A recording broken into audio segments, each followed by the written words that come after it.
Hi guys, this is Thunder E from Booredatwork, and we're taking a look at the new Samsung Galaxy S5. This is the latest in the Galaxy S line of devices, and this is sporting a 5.1-inch Super AMOLED HD display. So it's a 5.1-inch 1080p display, not 4K, so this doesn't have 4K. You've got a front-facing camera here, and you've also got your standard home button. But something's different with this home button. It's got, of course, a fingerprint scanner. So as Samsung said, you can actually swipe to basically bring up the fingerprint scanner, even though I just kind of did that there. A couple of changes on this device. So as we move around, this is running Android 4.2, so the latest version of Android. You do have the magazine UI that pops up from the far left-hand side, so my magazine actually shows up here on the device.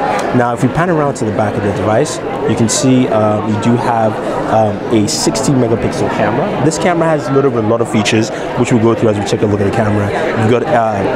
You've got LED flash, and you've also got a heart rate monitor at the back here that pretty much checks your heart rate. Now, it should light up, and I probably have to activate the application, but you can actually do that off the Galaxy S5. Now, the S5 also packs a 2800 milliamp battery. Now, that battery basically allows you to do things like, basically, it should last for a day or more. It's got some other battery features. Now, if we go into the settings here and look at some of the things that change.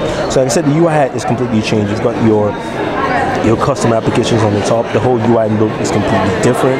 You can see how everything looks. You have the S Finder here, and you've got quick connections. Now, if we go into the settings and jump in, you can see how the settings layout is. You've got Wi-Fi, your download booster to actually boost your download, because this actually packs an AC wireless bandwidth as well as dual MIMO wireless antennas. So you do have that. You've got a data usage here, Bluetooth display.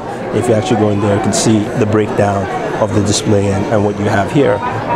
Switch back out, you have a wallpaper lock screen notification panel, and just taking a look at some of how the panel is. It's visually different altogether for you. Now, this is the fingerprint scanner we talked about. I'm not going to put my fingerprint on here because that means I lock this device for everyone, but you can actually set up your fingerprint there. You can also use it with PayPal and verify a Samsung account. So basically, if you're a PayPal user, you can definitely use it with just one swipe to unlock your PayPal and pay, which is pretty cool that you actually have that option here. Now, if you move down, we can see a couple other things. You have the ability to tether, wireless network data usage, NFC, connection and sharing settings, as well as screen share. And then it's also got, let's look for the battery mode. It's got a new battery mode that has the ultra battery mode. So let's see if we can find that here on the display.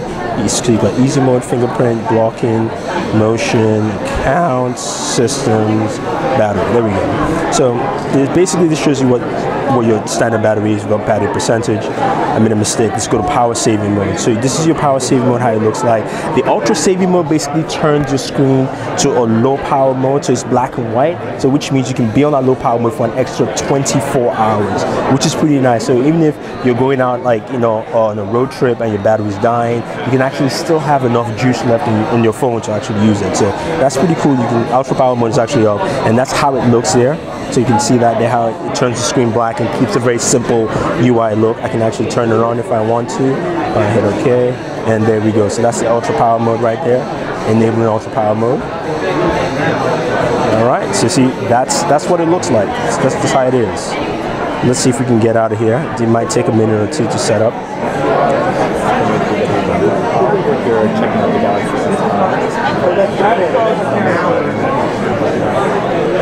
All right, so that is the ultra power mode. The XC 94%, 1.2 days using the ultra power mode. Now, if we now just disable ultra power mode, let's get out of here so we can look at some of the more cool features of this device. Now, it takes a minute. You can see it takes a minute or two to speed up. Now, this is not finalized, but we should see some good detail on this in terms of it giving you just a full use of your device altogether. But while this is still setting up, it feels like an S4. It kind of looks like an S4. And actually, you know, I'm going to bring in an S4 to actually compare with that for a second with you. So here's a Galaxy S4 here, and we do have it in the case. This is given to us by Yomiana, so You can see her right there. But you can see size-wise and look, it looks similar and quite the same. Of course, some of the things on the top are a little different, but you still get the same look and feel altogether. Now, one of the other things, of course, is the camera. It's a 60 megapixel camera in here, so if you actually tap the camera button, you can see some of the camera features. We're going to the camera settings here. You can see here the picture size of 60 megapixels.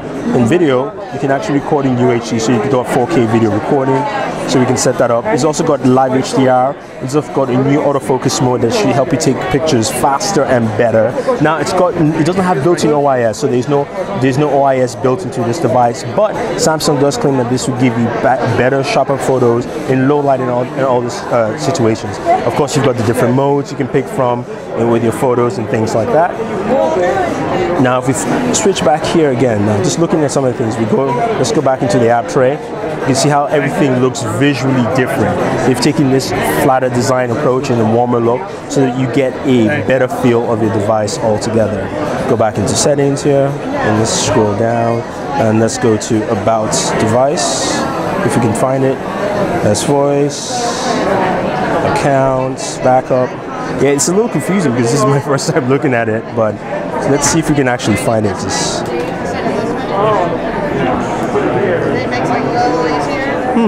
I had it here for a second.